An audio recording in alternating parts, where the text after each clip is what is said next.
I was leaning against the kitchen counter at Jake and Lisa's place, sipping my drink and half listening to a conversation about last weekend's football game. My feet hurt. My shoulders were tense. I just wanted the night to pass without drama. Across the room, my husband Ethan stood with his usual circle, laughing louder than necessary, wine glass permanently in hand. I noticed him glancing at me every few minutes. Not lovingly, strategically. That look, the one he always got when he thought he was about to say or do something clever, something bold, something that would put him in control. My stomach tightened. Then he stood up. "Hey everyone," he said, clinking his glass lightly. "Can I have your attention for a second?" The music stopped. Conversations died mid-sentence. About 20 faces turned toward him. He smiled. That wide, confident grin, the kind that should come with a warning label if you know the person well enough. "I just wanted to make an announcement," he said casually, like he was sharing trivia. "Just so everyone knows, Ethan and I are in an open relationship now." Silence. Not awkward chatter. Not nervous laughter. Pure, frozen silence. Every pair of eyes swung toward me. I understood immediately what he expected. He wanted me flustered, embarrassed, begging him to stop. He wanted power, wanted to watch me squirm while pretending this was progressive, spontaneous, brave. He'd been laying the groundwork for months. Jokes about how monogamy was outdated, comments about other couples being more evolved, casual mentions of how restrictive commitment could feel. I took a slow sip of my drink, set it down, and looked straight at him. "As you wish," I said calmly. His smile flickered. Just for a second. Before he could recover, I turned slightly and looked at Michael, seated on the couch beside me. Technically, he was one of Ethan's friends, though he'd never quite played along with Ethan's performances. Confident, intelligent, quietly unimpressed by theatrics. "Michael," I said evenly, "are you free this Saturday?" The room inhaled sharply. "I'd like to take you to dinner." Michael didn't hesitate. Not even a heartbeat. He smiled, a slow, deliberate smile, and said, "I can do everything better than him." The room exploded. And my husband? He froze. That was the moment I knew everything was about to change. I'm Lena Carter, 34 years old, and up until last Saturday, I would have told you my marriage wasn't perfect, but it was stable. I work in operations for a mid-sized logistics company. Not glamorous, not the kind of job people brag about at parties, but it's solid.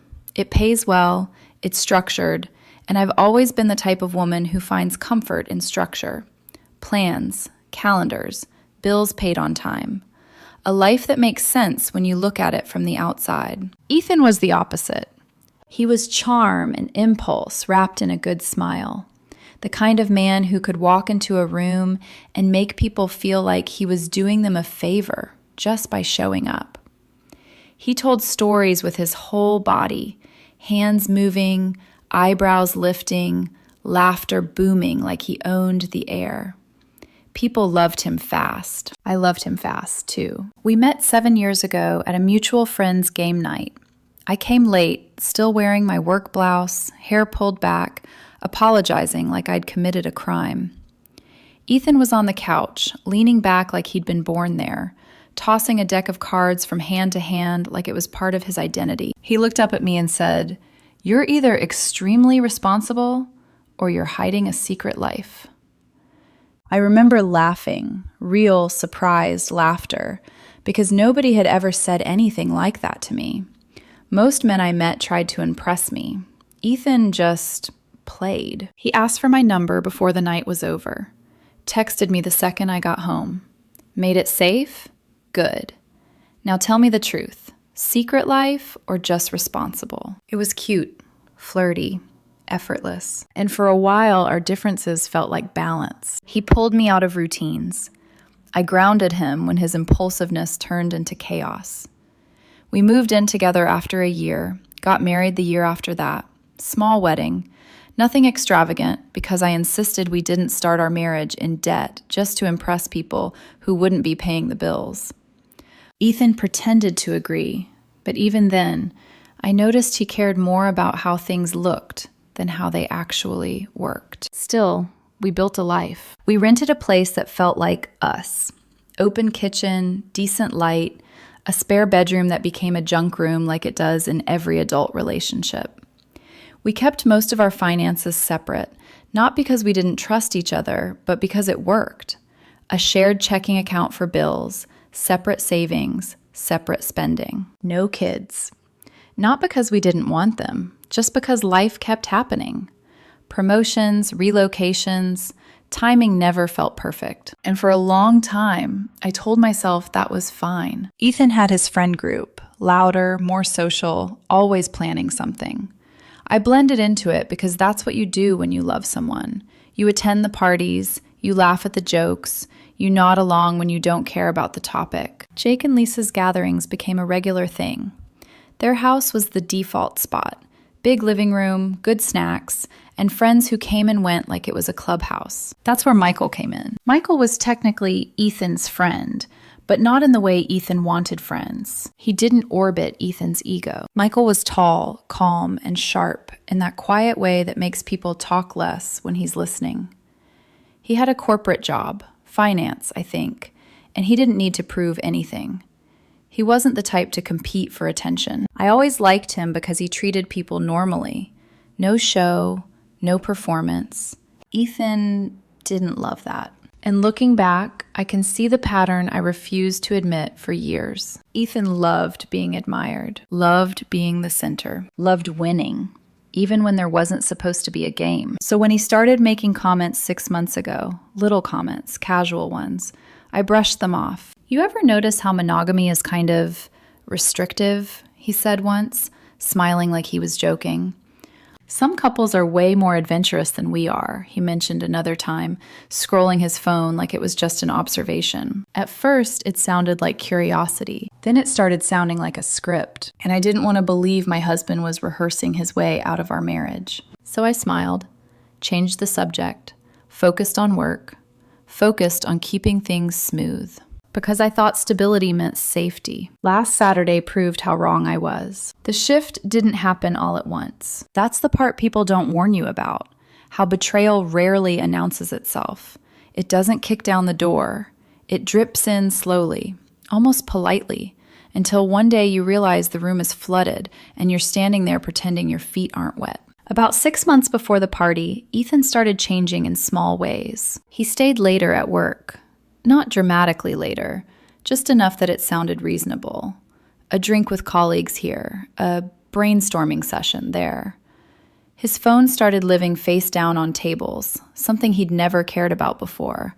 He laughed more at things I didn't hear, smiled at messages he didn't share. When I asked how his day was, his answers became shorter, vague. Same stuff, busy. You wouldn't find it interesting. That last one stung more than it should have. Then there was Marissa. At first, Marissa was just a name, someone from Ethan's office, a fun girl, a great listener, the kind of coworker who somehow came up in conversation more often than anyone else. Marissa thinks I should have gone into creative consulting. Marissa and her husband travel all the time, Europe, Asia, everywhere. Marissa says couples shouldn't box themselves in. Every time Marissa's name came up, Ethan's energy shifted, more animated, more engaged, like he was auditioning for a version of himself he thought he should be. I noticed. I just didn't want to say it out loud. Around the same time, Ethan became critical, not openly cruel, just subtly dismissive. He teased me about being predictable, about liking routines, about choosing practicality over excitement. He joked in front of friends about how I'd rather reorganize the pantry than book a spontaneous trip. People laughed. I smiled.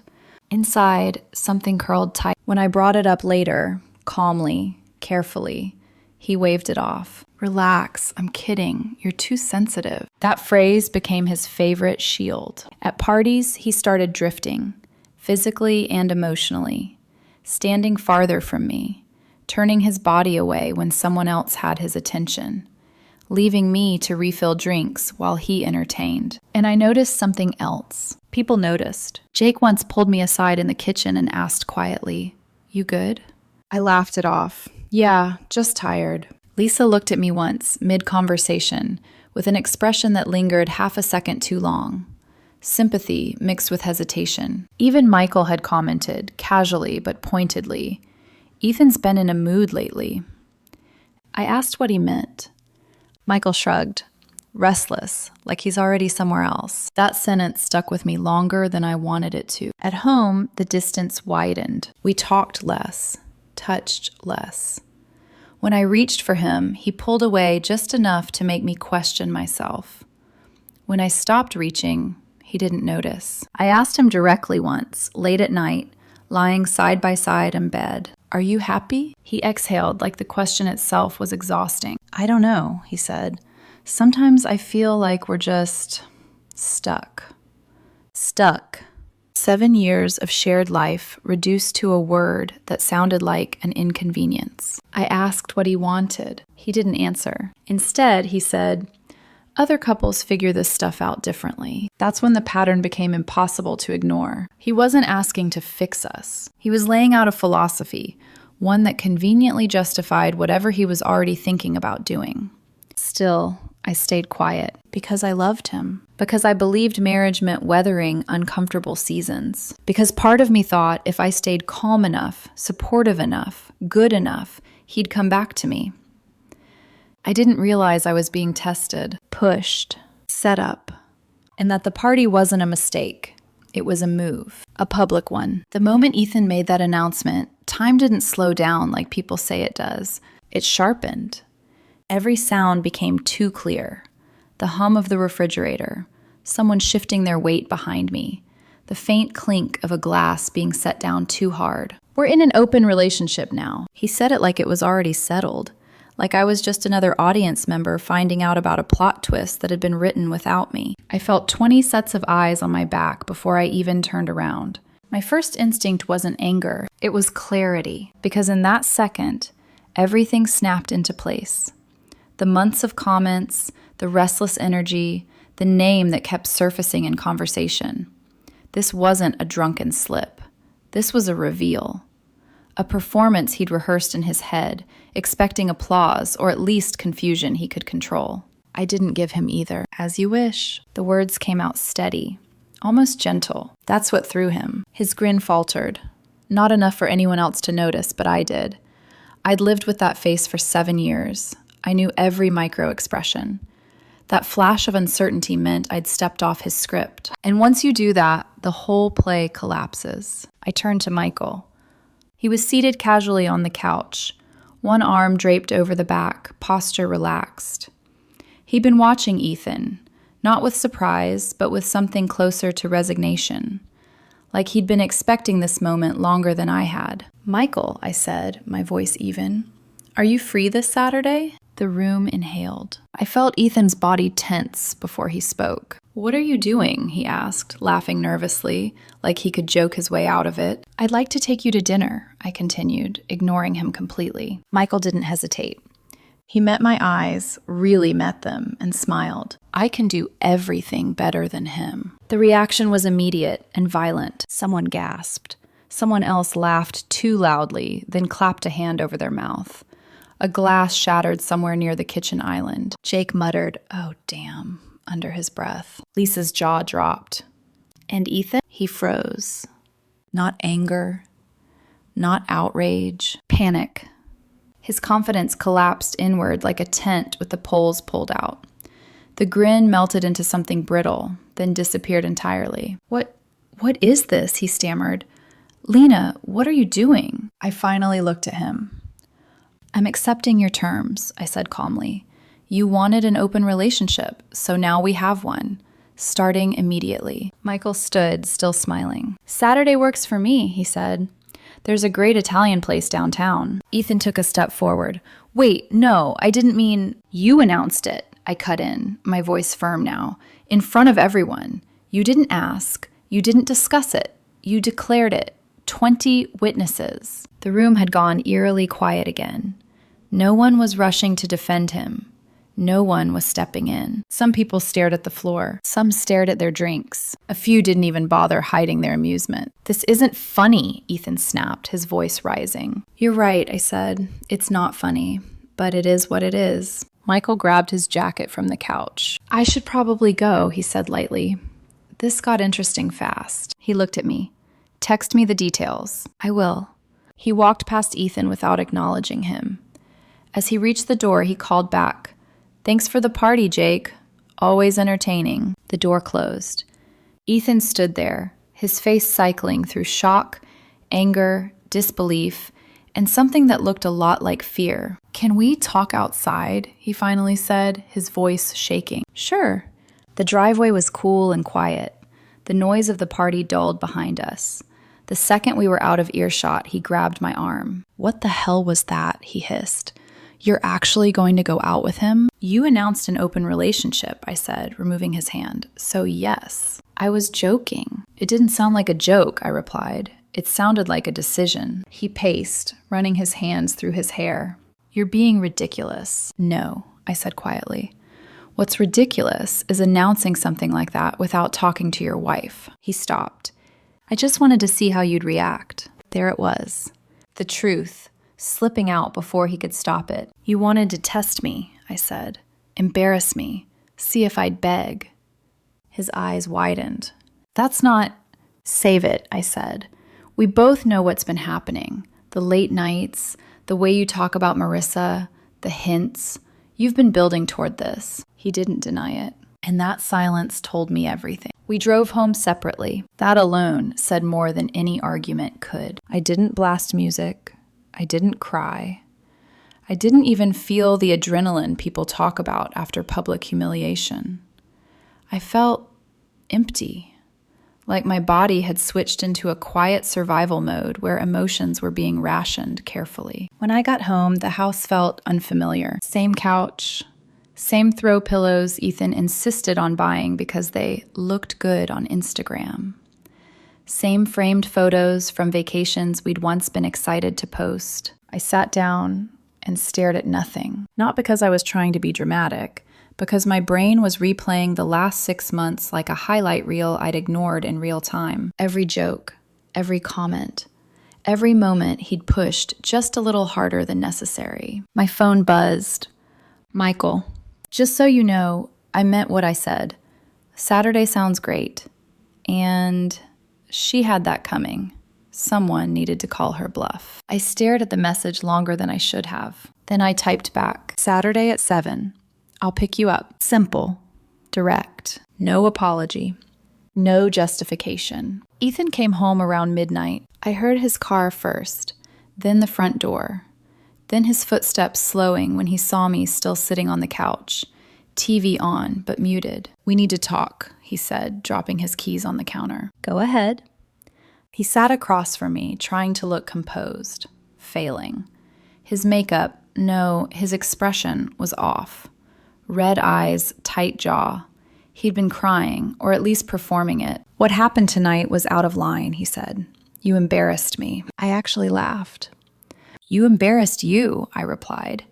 I just refused to play the part you assigned me. I asked out your friend, he snapped, right in front of me. You announced our open relationship in front of everyone, I said evenly. That wasn't a comment. That was a declaration. I was tipsy. You had 3 glasses of wine over 2 hours.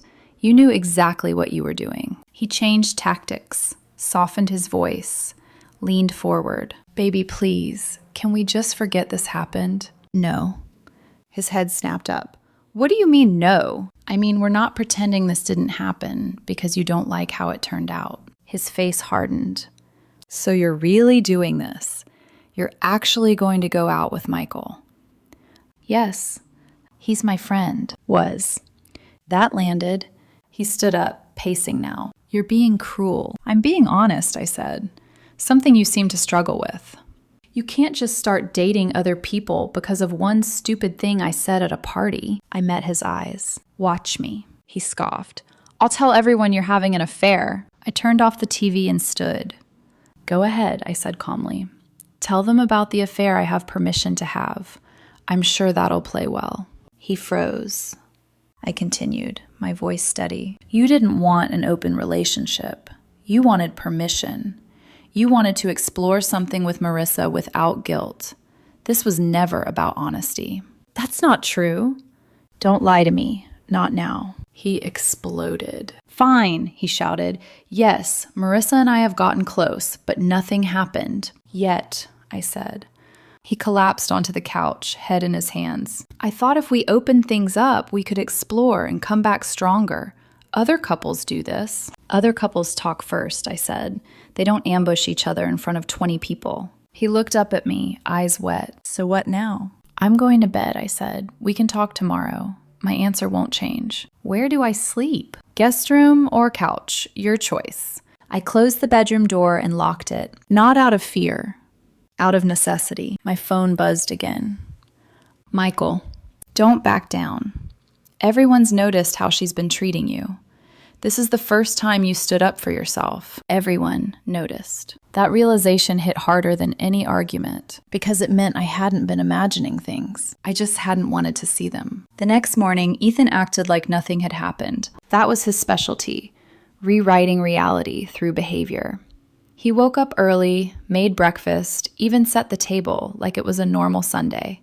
Eggs, toast, coffee poured just the way I liked it, as if muscle memory alone could erase what he'd done. I sat across from him and ate in silence. See, he said lightly, we're fine. I didn't respond. By the time I left for work, he'd already called my name twice, trying to pull me into conversation.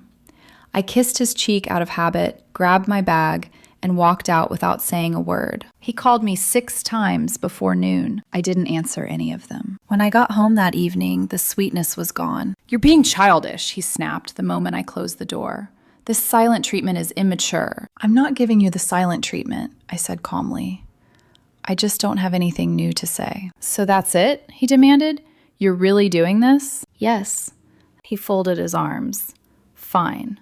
Then I'm going out Friday night. Since we're in an open relationship now. I waited for the sting that was supposed to come. It didn't. Have fun, I said, walking into the kitchen and pulling vegetables out of the fridge. He followed me, confused. You don't even care? You announce the rules, I replied, slicing onions. What you do with your time is your business. That stopped him. He'd expected jealousy, tears, a fight. Instead, he got indifference. Friday came. He spent 2 hours getting ready. New shirt, cologne, the kind he only wore when he wanted attention. He left at 8 sharp. I ordered pizza, watched a movie, went to bed early. He came home before midnight. I heard him crying in the guest room. Saturday morning, I went to the gym. When I came back, he was sitting at the table, coffee untouched, eyes hollow. How was last night? I asked neutrally. I didn't go through with it, he admitted. I met Marissa. We talked.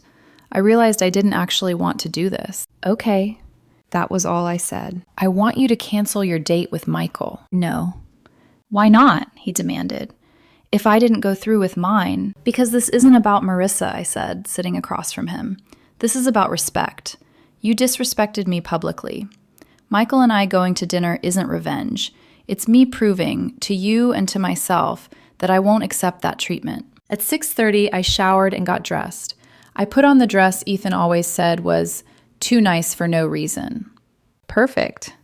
When I walked out, he was on the couch, arms crossed. Have a good time, he said, not looking at me. Thanks. Don't wait up. The drive to Michael's place was quiet in the best way. When he opened the door, he looked relaxed, grounded. Dinner was easy. Conversation flowed. No tension, no performance. How bad was it after I left? He asked. Bad, I admitted. Tears, bargaining, anger. He shook his head. Classic. Over dessert, he leaned forward. Can I be honest? Please. I never liked him much, Michael said. Everything's a competition. Everything's about control. I've watched him test people for years. I'm surprised you put up with it this long. The words stung, but they also validated something deep inside me. When he dropped me off later, he said gently, whatever you decide, do it for you. 7 years is a long time, but it's not a life sentence. When I got home, Ethan was waiting. You had a good time, he said flatly. Yes. With him? Yes. His composure cracked. So what now? You just keep seeing him? I don't know, I said honestly. We had dinner, that's all. He laughed bitterly. Do you hear yourself? I hear someone who was treated with respect for the first time in months. That was when he realized he was losing control. Monday morning, my phone buzzed at 6 a.m. Jake. Heads up. Ethan called Natalie. Full meltdown. Says Michael is stealing you. By lunch, I had missed calls, texts, apologies mixed with accusations. That evening, he sat me down with spreadsheets. Our finances, he said. If we're doing this, we need rules. I laughed. Now you want rules? He slammed the table. You're acting like a victim. No, I said quietly. I'm acting like someone who's done pretending. That was the moment I knew. This wasn't about saving a marriage. This was about him losing power and not knowing how to function without it. The lowest point didn't come with screaming. It came quietly. After the spreadsheets. After the accusations. After the last attempt to reframe everything as something I was doing to him. That night, I lay awake in the guest room, staring at the ceiling, listening to the unfamiliar sounds of a house that no longer felt like mine. The walls seemed thinner. Every creak carried meaning. Every silence felt loaded. 7 years. That number kept echoing in my head like a debt I hadn't finished paying. I replayed memories I'd buried under practicality. Holidays where Ethan had sulked if he wasn't the center of attention. Dinners where I'd softened my opinions so he wouldn't feel challenged. Parties where I'd laughed at jokes that made me smaller because it was easier than calling them out. I'd called it compromise. Now I saw it for what it was. Erosion. Around 2 a.m., I heard him pacing, then a knock on the door. Lena, he said softly.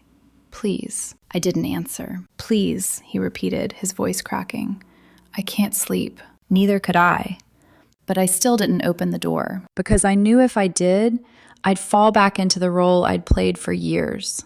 The calmer one, the fixer, the woman who absorbed discomfort so he wouldn't have to. And I couldn't survive another night of that. The next day was worse. Friends started reaching out. Carefully worded texts, concern disguised as neutrality. You okay? He seems really upset. Let me know if you want to talk. No one asked what he'd done, just how he was feeling. At work, I made a mistake on a report, something I never did. My manager asked if I was all right. I nodded automatically, then locked myself in the bathroom and cried silently, pressing my fist against my mouth so no one would hear. That was the moment it hit me. I was unraveling to protect a marriage that had already checked out. When I got home, Ethan was waiting again, this time with desperation instead of anger. I messed up, he said immediately. I know I did. I'm sorry. I didn't mean to hurt you. I believe you, I said quietly. Hope flared in his eyes. But that doesn't change anything. It was like watching a building collapse in slow motion. I can change, he said quickly. I'll cut off Marissa. I'll stop going out. We can do therapy, traditional therapy, whatever you want. I looked at him, really looked. His fear wasn't about losing me. It was about losing the version of me that made his life easier. You're offering this now, I said softly, because you're scared. That's not... You weren't scared when you humiliated me, I continued.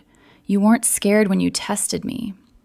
You're scared now because you're not in control. He broke down.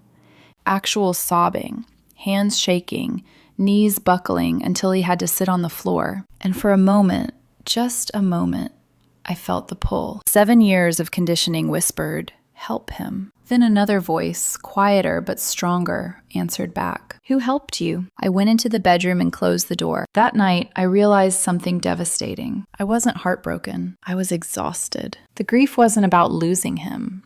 It was about realizing how long I'd been alone with him. The next morning, I called in sick. And for the first time since the party, I let myself admit the truth, out loud, alone, in the quiet kitchen, hands wrapped around a mug that had gone cold. This is over. Not in anger, not in drama, in acceptance. And acceptance, I learned, is heavier than rage, but it's also freeing. The decision didn't feel dramatic when it finally settled in. It felt inevitable. That morning, after saying the words out loud, I sat at the kitchen table with my laptop open and stared at the screen for a long time. My hands were steady. My chest wasn't tight. There was no panic, just resolve. I searched for a legal office not far from work and made an appointment for that afternoon. Ethan didn't know. And for once, I didn't feel obligated to tell him everything the moment it happened. The attorney was a woman in her 40s, calm and precise. She listened without interrupting, nodding occasionally as I laid everything out, from the party to the announcement to the months leading up to it. When I finished, she asked, "Do you have children?" "No."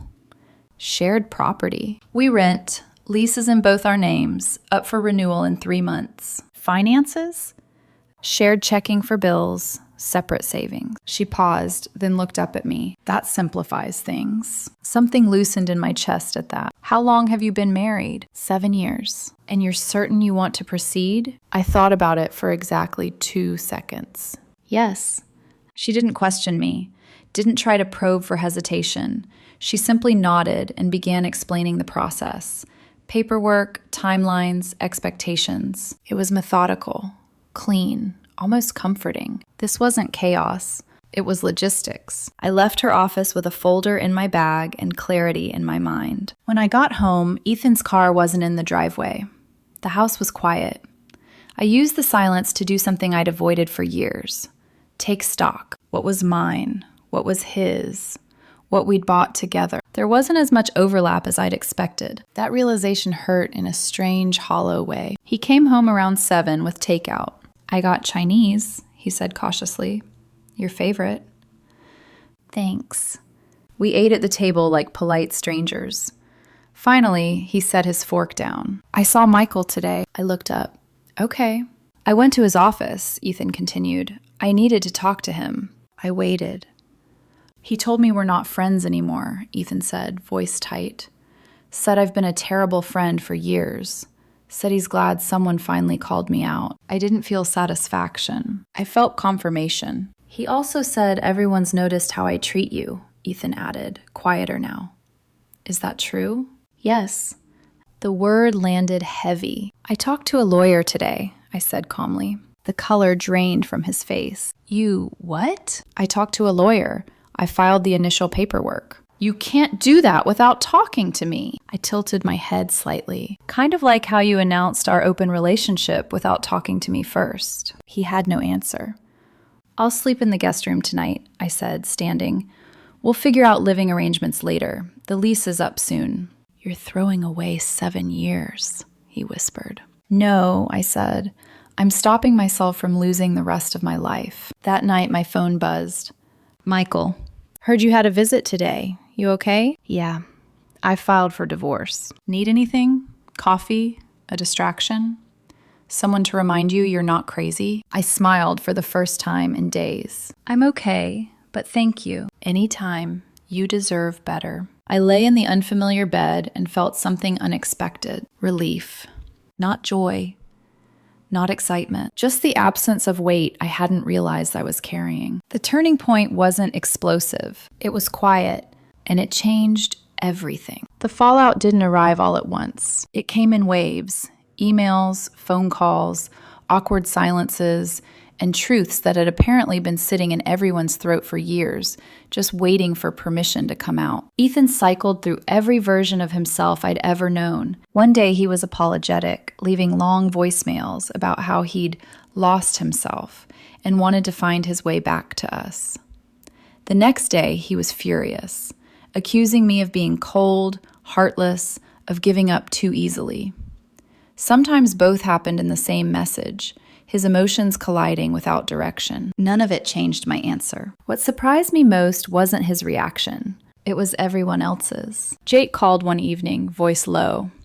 "I've been meaning to say this for a long time," he admitted. "I didn't know how. Ethan's been talking down to you in front of people for years. We all noticed. I'm sorry I didn't step in sooner." Lisa sent a long text later that night. She apologized for laughing things off when Ethan crossed lines. She said she'd always admired my patience, but now she realized patience had come at a cost. Even people I thought would automatically take Ethan's side reached out privately. One of his coworkers messaged me, carefully, respectfully, and said something that made my chest tighten. "Marissa actually turned him down weeks ago," she wrote. "She wasn't interested. That's why the timing of the party surprised us." So that was it.